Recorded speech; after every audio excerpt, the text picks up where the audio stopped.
Halo sahabat Wirid, terima kasih untuk semua sahabat Wirid Traveling with Jesus yang selalu mensupport channel ini. Hari ini, Selasa 25 Januari 2022, hari biasa, pekan biasa ketiga.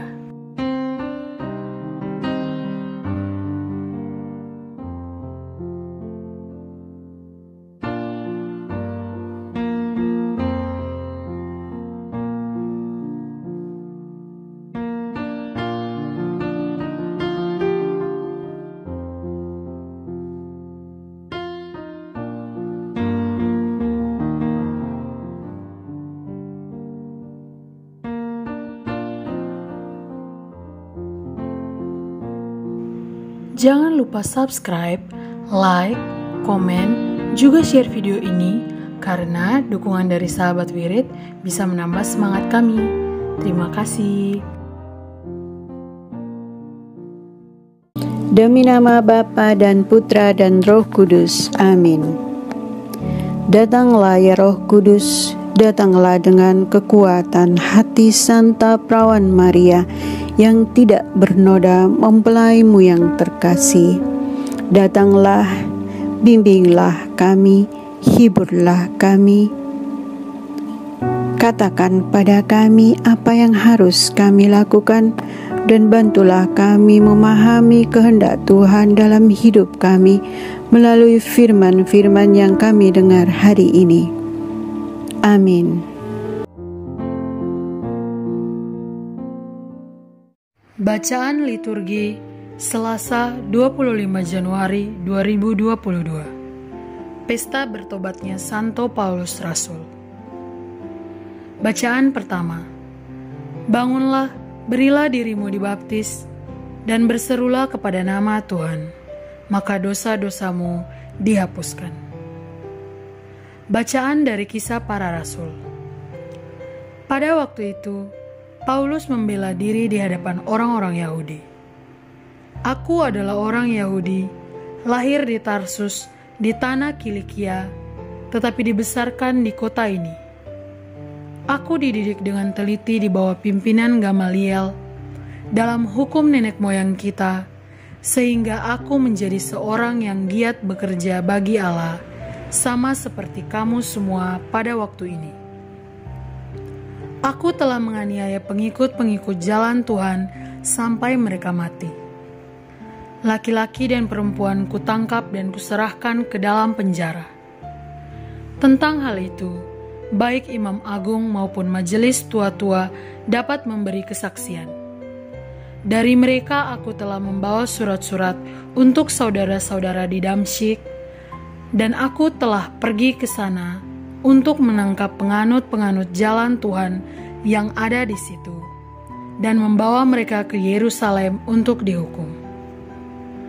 Tetapi dalam perjalananku ke sana, ketika aku sudah dekat Damsyik, yaitu waktu tengah hari, tiba-tiba memancarlah dari langit cahaya yang menyilaukan mengelilingi aku.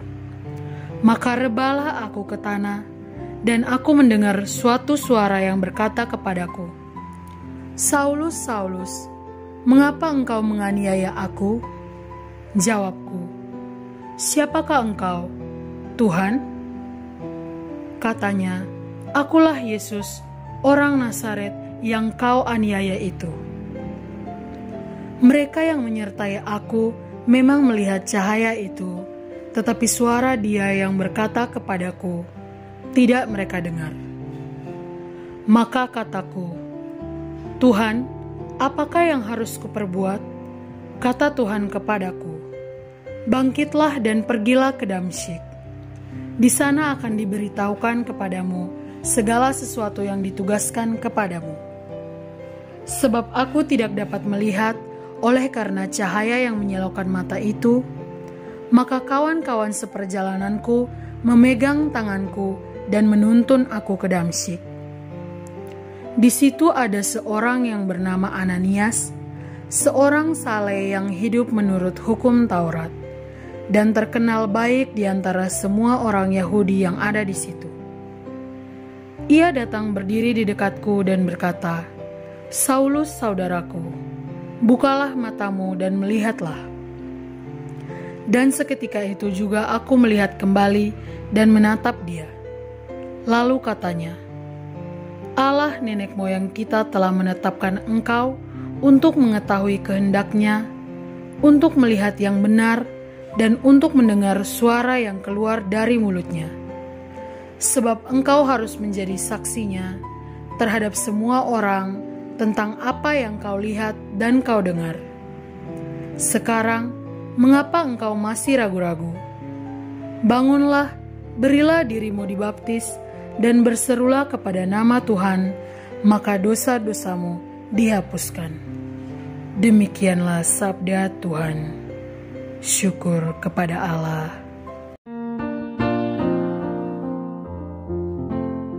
Mazmur tanggapan. Pergilah ke seluruh dunia dan wartakanlah Injil. Pujilah Tuhan, hai segala bangsa, megahkanlah Dia, hai segala suku bangsa. Pergilah ke seluruh dunia dan wartakanlah Injil. Sebab kasih-Nya hebat atas kita dan kesetiaan Tuhan untuk selama-lamanya. Pergilah ke seluruh dunia dan wartakanlah Injil. Bait pengantar Injil. Bukan kamu yang memilih aku, tetapi akulah yang memilih kamu. Aku telah menetapkan kamu supaya kamu pergi dan menghasilkan buah, dan buahmu itu tetap.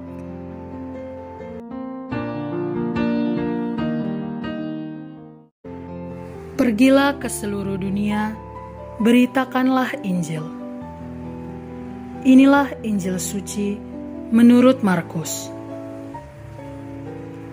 Sekali peristiwa, Yesus yang bangkit dari antara orang mati menampakkan diri kepada 11 murid dan berkata kepada mereka, "Pergilah ke seluruh dunia, beritakanlah Injil kepada segala makhluk. Siapa yang percaya dan dibaptis akan diselamatkan, tetapi siapa yang tidak percaya akan dihukum. Tanda-tanda ini akan menyertai orang-orang yang percaya. Mereka akan mengusir setan-setan demi namaku. Mereka akan berbicara dalam bahasa-bahasa yang baru bagi mereka. Mereka akan memegang ular, dan sekalipun minum racun maut, mereka tidak akan mendapat celaka.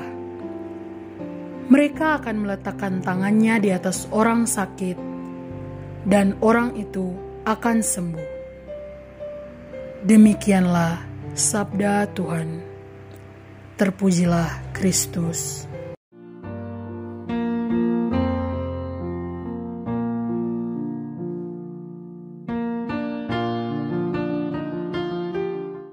Peringatan Orang Kudus hari ini adalah Beato Henricus Suso, Heinrich von Berg, Heinrich Soise, Amandus Suso, Servant of the Eternal Wisdom.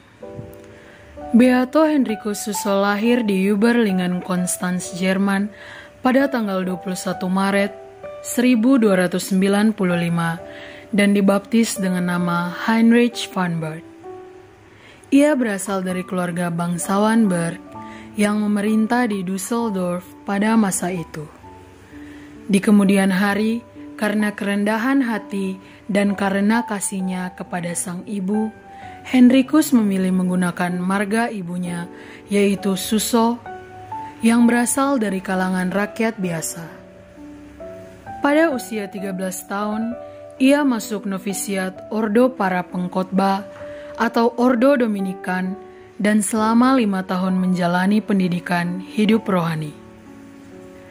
Pada usia 18 tahun, ia mengalami suatu pertobatan batin yang luar biasa, suatu sentuhan rahmat yang menghantarnya pada suatu kehidupan heroik dalam doa dan pertobatan orang-orang berdosa.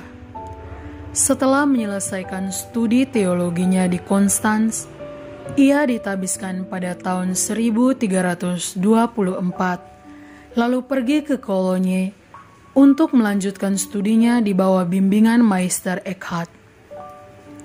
Eckhart van Hoheim, OP, seorang mistikus Dominikan, maha guru teologi dan filsafat yang sangat berpengaruh di masa itu.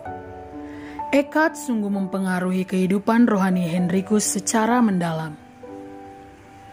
Pada tahun 1236, Henricus kembali ke Konstans untuk mengajar teologi di seminar Dominikan.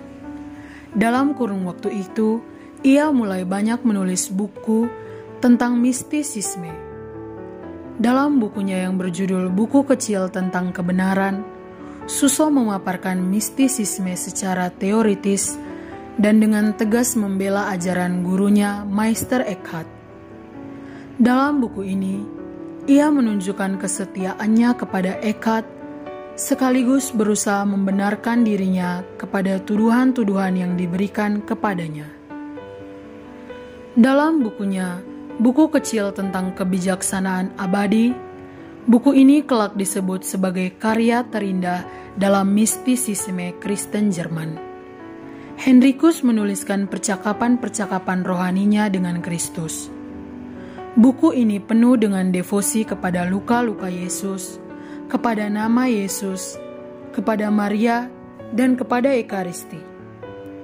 Ia sendiri kemudian menerjemahkan buku ini ke dalam bahasa Latin dengan judul Horologium Sapientia atau Jam Kebijaksanaan.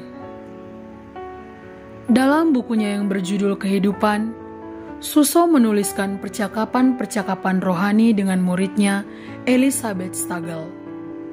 Buku ini lebih merupakan kisah sebuah jiwa daripada suatu biografi. Ajaran Suso hangat, personal dan lembut. Bahasanya indah dan punya daya tarik yang mendalam.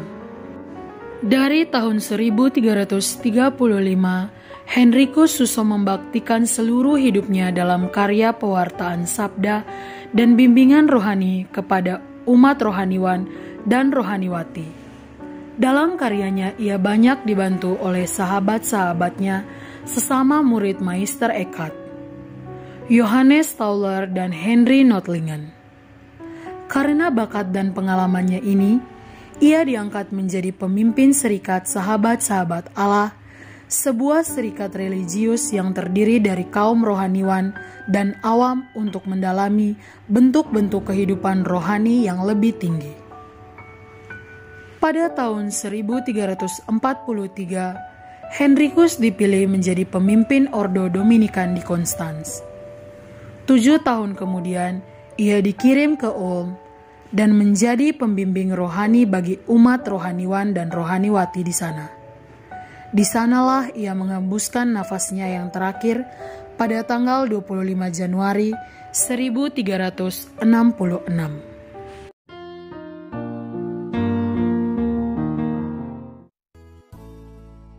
Semoga melalui pengorbanan Yesus di kayu salib dan doa-doa Bunda Maria, kita semua dibebaskan dari kutukan, dipenuhi dengan sukacita, cinta, dan memperoleh berkat Abraham yang Tuhan berkati dalam segala hal, peninggian, kesehatan, kemampuan untuk bertahan dalam penderitaan dan tetap berbuah, kesejahteraan, kemenangan, rendah hati, dan perkenanan Tuhan.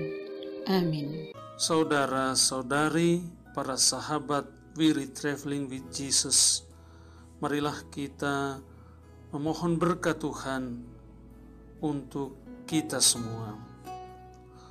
Tuhan sertamu dan sertamu juga. Semoga saudara-saudari, sanak keluargamu, usaha-usaha, pekerjaan-pekerjaan, kesehatan, dan imanmu senantiasa dilindungi dan diberkati oleh Allah yang Maha Kuasa, Bapa, Putra, dan Roh Kudus. Semoga Tuhan selalu menyertai kita. Syukur kepada Allah. Amin. Demikian bacaan hari ini. Terima kasih sudah menonton. Jangan lupa subscribe, like kami di Facebook, dan follow kami di Instagram. We Read Traveling with Jesus. Sampai jumpa lagi di video selanjutnya.